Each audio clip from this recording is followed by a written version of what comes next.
আসসালামু আলাইকুম বন্ধুরা, আশা করি সবাই ভালো আছেন। আজকেও সার্বিয়া নিয়ে কিছু গুরুত্বপূর্ণ তথ্য এবং ইনফরমেশন আমি আপনাদেরকে দেব। এবং অনেকেই কিন্তু হাজার হাজার ভাইরা সার্বিয়া ভিসার জন্য আবেদন করছে। ম্যাক্সিমাম ভাইরাই কিন্তু আবেদন করছে এজেন্সির মাধ্যমে।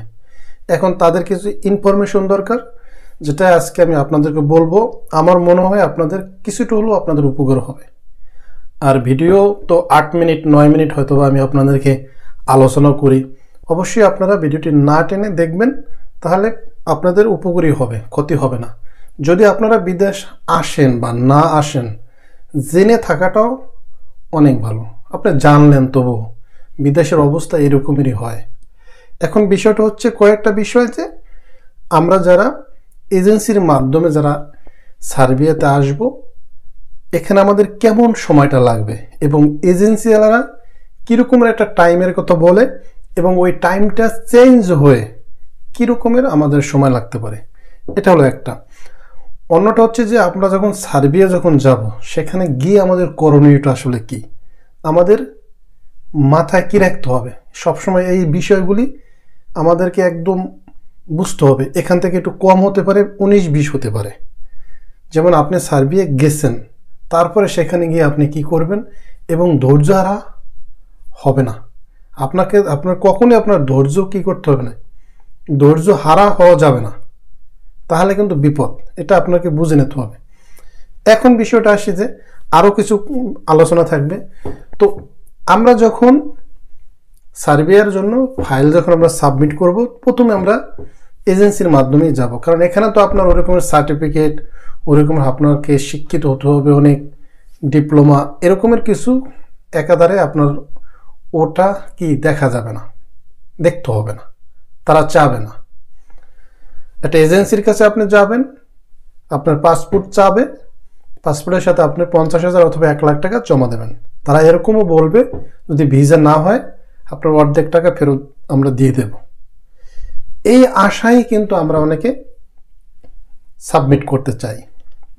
যখন আপনি পাসপোর্টের সাথে এজেন্সিকে যখন আপনি টাকা এবং পাসপোর্ট দিয়ে দেবেন, তখন তারা জাস্ট আপনাকে তাদের যে অফিসিয়ালি যে কাজটু আছে ওটা দিয়ে তারা জাস্ট ফাইলটা সাবমিট করবে।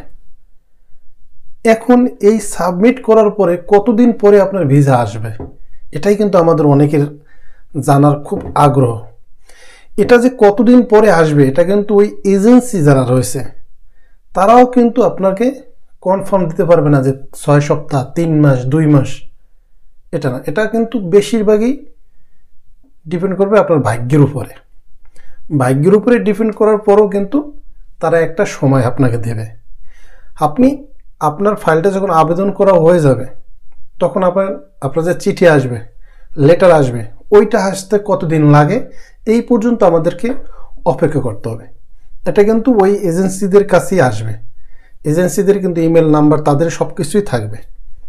এখন এজেন্সিরা সাধারণত আপনাকে বলবে 3 মাসের কথা, 4 মাসের কথা। এক ভাই কমেন্টও করছে যে আমি অলরেডি ফাইল সাবমিট করছি, এজেন্সি আমাকে বলছে 4 মাসের ভিতরে তার ভিসা হয়ে যাবে।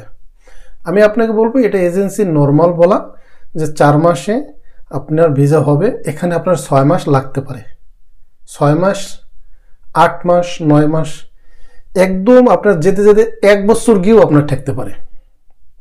আপনারা যখন ফাইলটা জমা দেবেন, আজকে থেকে আপনি মনেই ভেবে নেবেন যে এটা আমার 6 মাস কি 9 মাস লাগবে। 6 মাস কি 9 মাস আপনি ধরে নেবেন। যদি আপনার 3 মাসের মধ্যে হয়ে যায় বা 4 মাসের মধ্যে হয়ে যায়, তাহলে আলহামদুলিল্লাহ বলবেন, তাহলে তো ভালোই। কিন্তু আপনাকে ধরে নিতে হবে 9 মাস, 6 মাস, কারণ এটা টাইমটা চেঞ্জ হতেই পারে। কারণ আমাদের দেশের মতো তো মানুষ টাকা দিয়ে আপনি কাজ করাতে পারবেন দ্রুত, এরকমের না।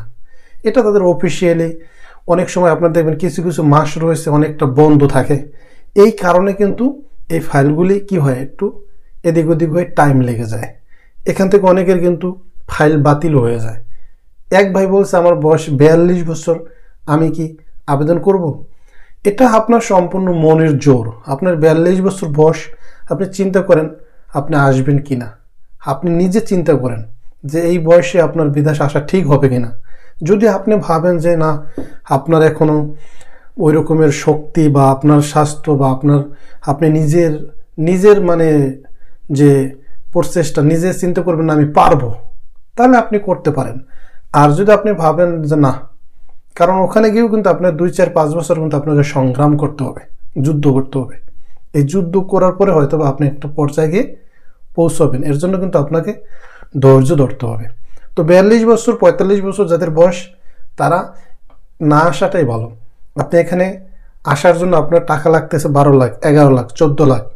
এই টাকা দিয়ে আপনি 3-4 লাখ টাকা দিয়ে ছোট একটা ঘর বানালেন, গরুর ফার্মের ঘর। সেখানে আপনি মনে করুন 10টা কি 15টা গরু কিনে, 10টা গরু কিনে আপনি পালন করুন। বছর শেষে দেখবেন আপনি 10 লাখ টাকা আয় করতে পারবেন। আপনি নিজে খাটবেন, নিজে করবেন, সব কিছু খাওয়াবেন, ঘাস, খড়কুটা এবং এর পাশে কিছু দানাদার হালকা পাতলা কিছু খাবার। কারণ এই 14 লাখ টাকা এখানে আপনি ইনভেস্ট না করে আপনি ওখানে ইনভেস্ট করেন। বছরে যদি আপনি 10 লাখ টাকা ইনকাম না করতে পারেন, তখন বলবেন আমি আপনাদেরকে, তখন আপনি অবশ্যই কমেন্ট করে জানাবেন। কারণ অনেক ভাইরা বিদেশ গিয়ে 20 লাখ টাকা ক্যাশ করে তারপর দেশে এসে ফার্ম দেয়। কারণ ওই বিদেশে অন্যের কাজ তারা করবে না, নিজের স্বাধীনতা চায়। এখন আমি আপনাদেরকে বুঝাতে পারছি যে আপনাদের যে বাংলাদেশ থেকে আসার জন্য আপনাদের এইরকম একটা টাইম লাগবে এজেন্সির মাধ্যমে আপনারা যারা আসবেন। এরপর হচ্ছে আপনি যখন আলহামদুলিল্লাহ যখন সার্বিয়া চলে আসলেন, তারপরে আপনাকে কি করতে হবে। তবে হ্যাঁ, আপনি যখন বাংলাদেশ থেকে যখন এই ফাইল যখন জমা দিবেন, তারপর থেকে কিন্তু আপনার অবশ্যই এজেন্সির সাথে ভালো সম্পর্ক রাখতে হবে। এজেন্সির সাথে সুসম্পর্ক, ভালো সম্পর্ক রাখতে হবে, তাদের সাথে ভালো ব্যবহার করতে হবে। ধরুন আপনার ফাইলটা তাদের হাতে, এটা মনে রাখবেন তাদের হাতে কিন্তু ভিসা নাই, তারা কিন্তু চেষ্টা করবে আপনার ভিসাটা করিয়ে দেওয়ার জন্য, ওয়ার্ক পারমিট। ভাগ্য ভালো বা অনেকে রিজেক্ট হয়ে যায়, এটা কিন্তু তাদের হাতে না। তাদের হাতে থাকলে তারা সাথে সাথে আপনাকে ভিসা দিয়ে দিত। এটা আমাদের মাথায় রাখতে হবে।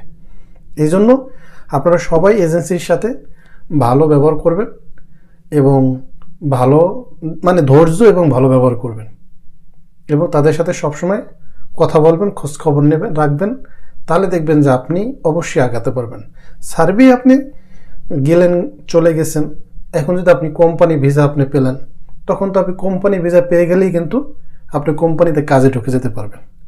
এবং যাওয়ার পরেই আপনি ওখানে এই দাল এজেন্সি অথবা অন্য আগে যারা গেছে তাদের মাধ্যমে আপনি রুম নেবেন, 1 সিটের রুম, সেখানে থাকবেন, কোম্পানিতে জব করবেন।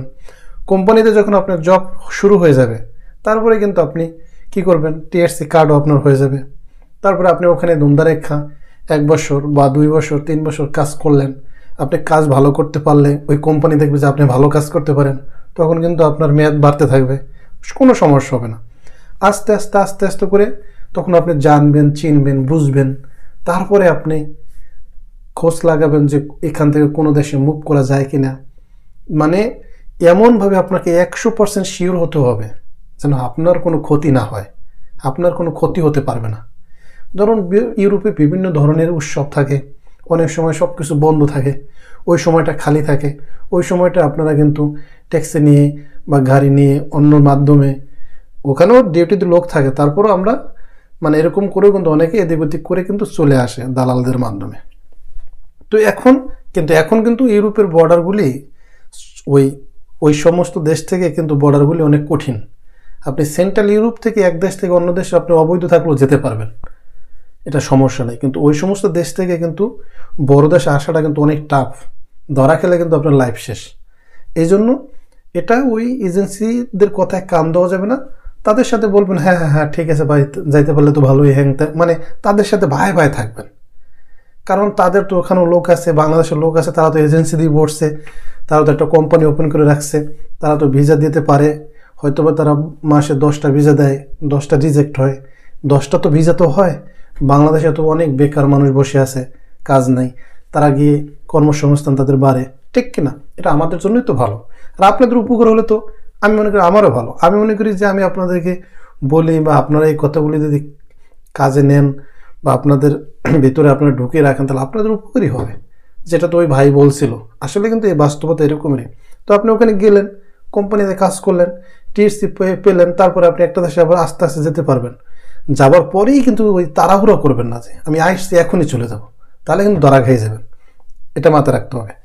শুধু একটা লোক 2-5 বছর পরে একটা লোক যায়, সে বলে আমি আসছি সার্বিয়া থেকে ইটালি, কিন্তু ওর মধ্যেও দেখবে না 2-4-5 10 জন 20 জন 50 জন কিন্তু ধরা খাইছে, তাদের কিন্তু ব্যাক করে পাঠাইও দিচ্ছে, তারা কিন্তু জেলেও আছে।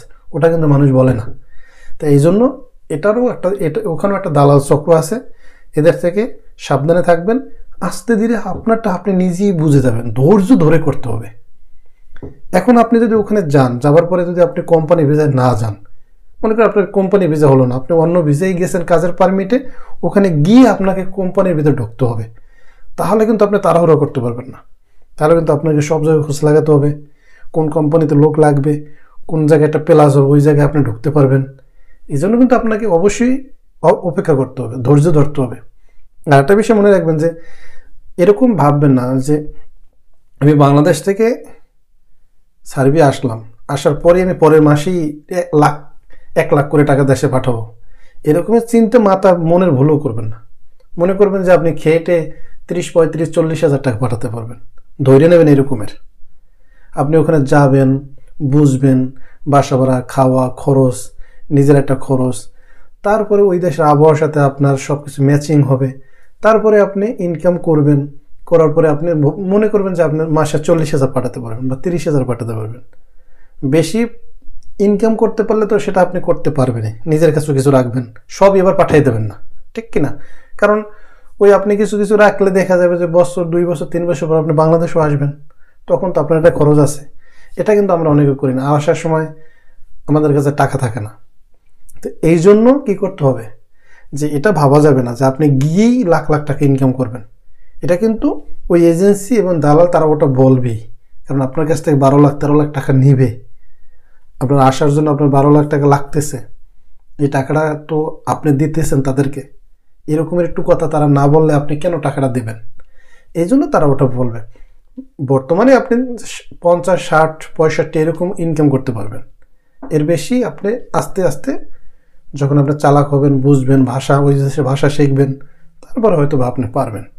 কিন্তু গিয়েই কিন্তু আপনি মানে লাখ লাখ টাকা ইনকাম করতে পারবেন না। অনেকে কিন্তু অনেক কষ্ট আছে, আবার অনেকে কিন্তু এই কষ্ট দেখে, যাদের ধৈর্য নেই, যারা বাংলাদেশে পরিশ্রমের কাজ করে নাই, যেমন আপনি বাংলাদেশে যদি আপনি রাজমিস্ত্রির কাজ করেন, বিল্ডিংয়ের কাজ করেন, তারা কিন্তু পারবেন। ক্ষেত খামারে যারা বাংলাদেশে কাজ করছেন, তারা কিন্তু এই সার্বিয়া এইসব দেশের জন্য একদম পারফেক্ট। আর যারা আপনি দেখবেন যে ব্যবসা করছেন বা মানে আরামদায়ক বসে বসে কাজ করছেন, তাদের জন্য অনেক কঠিন হয়ে যাবে। কিন্তু ওই আমরা এজেন্সি এবং অন্য অন্য মানুষের মুখে দেখি যে অমুক গিয়ে এটা করছে, অমুকে এইভাবে পারতেছে, এটা জাস্ট আমরা মানে অনুভূতি মানে উপলব্ধি করতে পারি, কিন্তু বাস্তবতা আলাদা। বাংলাদেশে যদি আপনি পরিশ্রমী হন, তাহলে আপনি বিদেশে এসে পরিশ্রম করতে পারবেন। আর যদি বাংলাদেশে আপনি পরিশ্রমী না হন, বিদেশ আসার পরে কিন্তু আপনার অনেক কষ্ট হবে। মানে এই জিনিসটা আপনার সাথে ম্যাচিং খাওয়াতে আর কি কষ্ট হয়ে যাবে, এটা আমাদের মাথায় রাখতে হবে। অনেকেই কিন্তু এই কষ্টের জন্য হ্যাঁ কান্নাও করে, তারপর অনেকে কিন্তু ওই দেশের অবস্থা ভালো থাকলে কিন্তু ব্যাক করে চলেও যায়, ভাবে আসছি ঘুরে গেলাম 3 মাস, সমস্যা কি? তারপর কিন্তু অনেকে চলেও যায়। এই জন্য আমাদের সব বিষয়গুলি মাথায় রেখে তারপরে আমাদেরকেই সার্বিয়া বা ক্রোয়েশিয়া বা অন্য অন্য যে ইউরোপের পাশে যে দেশগুলি রয়েছে, এই দেশে আপনারা ফাইল সাবমিট করবেন। এটা বিভিন্ন জায়গা থেকে আপনারা কি করতে পারবেন, এই জেনারেল নলেজটুকু নিয়ে তারপর আপনারা এজেন্সির কাছে যেতে পারেন। এজেন্সি যা বলবে, দালালরা যা বলবে, মনে করবেন ওর অর্ধেকই নাই, অর্ধেক আপনি বাদ দিয়ে দেবেন। এরকম আপনার মাথায় রেখে তারপরে আপনি আগাবেন। তা আমার মনে হয় বিদেশ আসার জন্য আপনাকে ধৈর্য ধরতে হবে। বিদেশ আসার পরে কষ্ট করতে হবে, ধৈর্য ধরতে হবে। আস্তে আস্তে করে ধৈর্যের পরে আল্লাহ তাআলা আপনাকে একটা জায়গায় নিয়ে যাবে ইনশাআল্লাহ। এইভাবে আমাদের মাথায় রাখতে হবে। তো বন্ধুরা, ভিডিওটি ভালো লাগলে অবশ্যই দেখবেন। সবাই ভালো থাকবেন, সুস্থ থাকবেন। দেখা হবে পরবর্তী ভিডিওতে। আল্লাহ হাফেজ।